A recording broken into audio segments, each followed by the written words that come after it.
আসসালামু আলাইকুম। আপনাদেরকে বলেছিলাম আমাদের খামারে হচ্ছে জমজ বাছুর নিয়ে আসবো। জমজ গরু নিয়ে আসার জন্য আমি রাত্রে 8টার দিকে রওনা হলাম বিরামপুরে গিয়ে গরুগুলো নিয়ে আসলাম। তারপর ওখানে যেয়ে দেখি যে অবস্থা।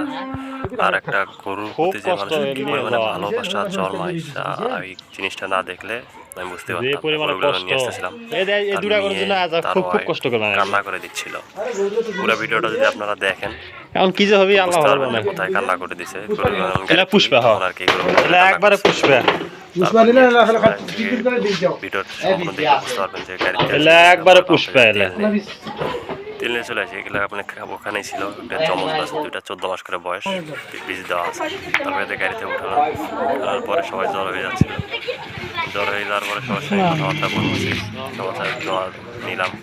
রাত্রে এলাকার মানুষ সব জ্বর হয়ে গেছিল জমজ বাস নেওয়ার জন্য। নিয়ে মুরব্বী হচ্ছে দোয়া করে দেন। গরুগুলার দোয়া করে দিন বাবা, দোয়া আমরা মালিকের করি ছেলে না করে এমনি দোয়া করবো না হচ্ছে ছেলের বাবা, ওই যে যার যাতে আল্লাহ তার বাবা সুফলাফল করে। না হবে ইনশাল্লাহ। ভুলে গেছে, সরি। গরু খাওয়া হয় না দেখি আর তো, এগ্রো অ্যান্ড ডেইরি ফার্মে এটা গরু হচ্ছে খাওয়া হলে না সব থেকে সেরা কালেকশনে বলতে পারেন।